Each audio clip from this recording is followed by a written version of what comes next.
샬롬 9월 28일 화요일입니다. 오늘도 하나님께서 허락하신 하루 가운데 산소망과 하나님의 그 능력으로 살아가시기를 주님의 이름으로 소망합니다. 오늘 함께 나눌 말씀은 요한복음 16장 1절에서 8절 말씀입니다. 오늘 이 말씀을 함께 읽고 묵상하며 하나님께서 우리에게 주신 능력의 말씀을 듣겠습니다. 내가 이것을 너희에게 이름은 너희로 실족하지 않게 하려 함이니 사람들이 너희를 출교할 뿐 아니라 때가 이르면 무릇 너희를 죽이는 자가 생각하기를 이것이 하나님을 섬기는 일이라 하리라. 그들이 이런 일을 할 것은 아버지와 나를 알지 못함이라. 오직 너희에게 이 말을 한 것은 너희로 그 때를 당하면 내가 너희에게 말한 이것을 기억나게 하려 함이요 처음부터 이 말을 하지 아니하는 것은 내가 너희와 함께 있었음이라. 지금 내가 나를 보내신 이에게로 가는데 너희 중에서 나더러 어디로 가는지 묻는 자가 없고 도리어 내가 이 말을 함으로 너희 마음에 근심이 가득하였도다. 그러나 내가 너희에게 실상을 말하노니 내가 떠나가는 것이 너희에게 유익이라. 내가 떠나가지 아니하면 보혜사가 너희에게로 오시지 아니할 것이요 가면 내가 그를 너희에게로 보내리니 그가 와서 죄에 대하여 의에 대하여 심판에 대하여 세상을 책망하시리라. 오늘 예수님께서 말씀하신 본문의 말씀은 이제 십자가의 죽으심을 앞두고 제자들에게 하신 예수님의 말씀입니다. 예수님은 매우 안타깝고 또 불쌍히 여기는 마음으로 제자들에게 하신 말씀이죠. 예수님은 이제 자신이 떠나야 할 것을 제자들에게 말씀하시고 또 이 말을 들은 제자들은 매우 깊은 슬픔에 잠기게 됩니다. 이때 예수님께서 왜 자신이 떠나야 하는지 그 이유를 5절에서 8절에 분명히 밝히고 있습니다. 특별히 7절에서 보혜사 성령님을 제자들에게 보내신다고 말씀하십니다. 그러나 내가 너희에게 실상을 말하노니 내가 떠나가는 것이 너희에게 유익이라. 내가 떠나가지 아니하면 보혜사가 너희에게로 오시지 아니할 것이요 가면 그를 너희에게로 보내리니. 오늘 본문에 나타난 성령님은 죄와 정의와 심판에 관한 세상의 그릇된 생각을 바로 잡아 주실 분이시고 또 진리를 온전히 깨닫게 하시며 하나님의 생각을 우리에게 알려주실 분이십니다. 요한복음 14장 26절에 성령님이 어떤 분이신가에 대해서 이미 예수님께서는 구체적으로 말씀해 주셨습니다. 요한복음 14장 26절에 보면 보혜사 곧 아버지께서 내 이름으로 보내실 성령 그가 너에게 모든 것을 가르치고 내가 너에게 말한 모든 것을 생각나게 하리라 말씀합니다. 여기에서 보혜사라는 말의 그 원어는 파라크레토스인데 그 뜻이 상담자, 위로자, 도와주시는 분이라는 뜻입니다. 다시 말해서 성령님은 우리의 보호자라는 것이죠. 성령님은 우리의 보호자로서 우리를 도와주시고 또한 하나님의 은혜를 계속해서 전해주시고 또 우리에게 평안히 또 안전하게 살 수 있도록 도와주시는 헬퍼입니다. 그런데 우리의 신앙생활 속에서 우리의 보호자 되시는 성령님을 의지하지 않는 그러한 경향이 있습니다. 성령님은 24시간 100% 우리를 도우시고자 기다리고 있지만 우리는 오히려 성령님에 대해서 별 관심을 갖지 않고 도움도 요청하지 않고 어떤 사귐도 갖지 않습니다. 성령님은 우리의 든든한 후원자가 되십니다. 우리의 믿음을 온전히 세우기 위해서 늘 관심을 가지고 오시고 도와주시고자 항상 대기하고 계십니다.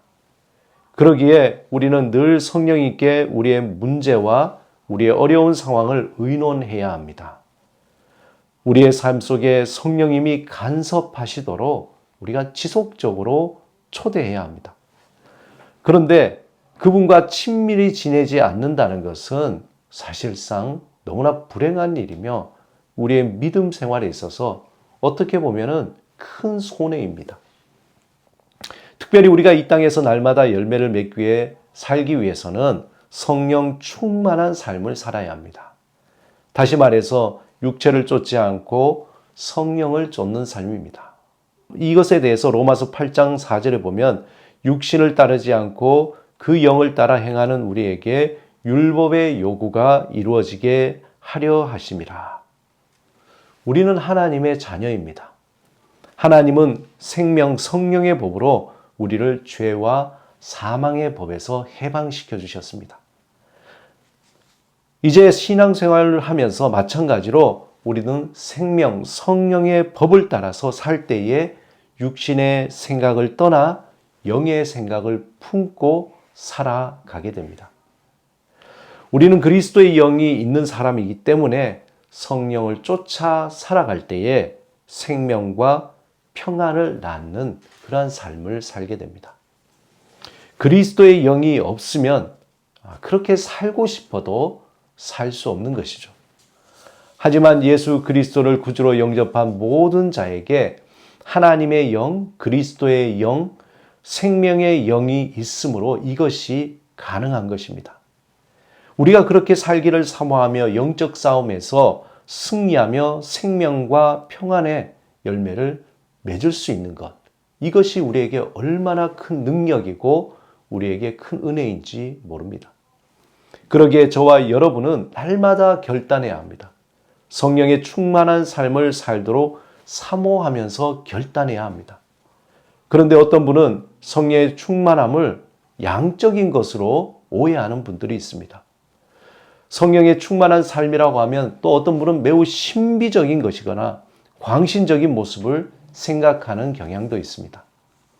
성령의 충만함이라고 하면은 비정상적인 어떤 특수한 현상이나 또 엑스터시가 있는 환상을 보거나 기적이 일어나고 방언을 하는 어떤 초자연적인 그러한 것들을 생각하는 사람들이 있습니다. 그러한 잘못된 선입견은 우리에게 성령님이 어떤 분이신가에 대한 크나큰 오해를 가져오게 됩니다.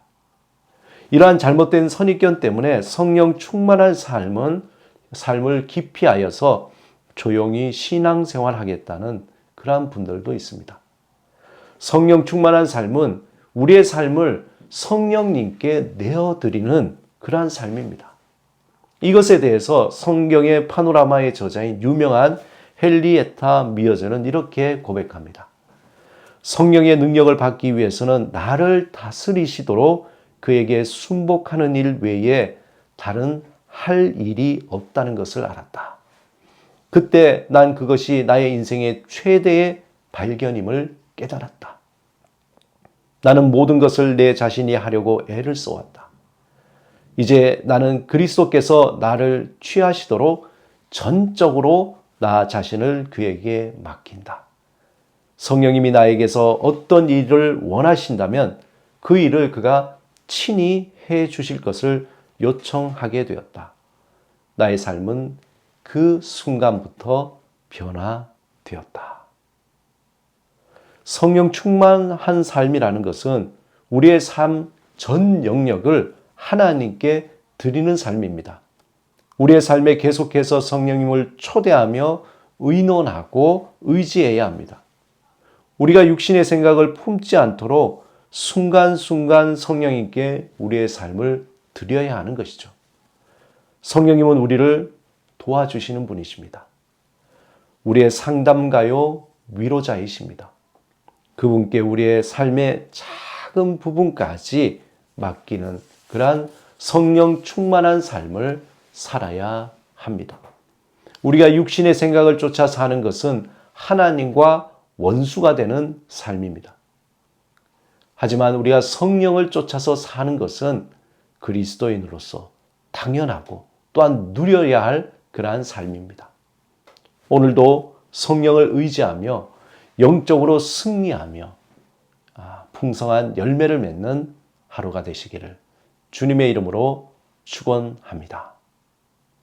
오늘 하루 성령님을 의지하며 함께 기도하겠습니다.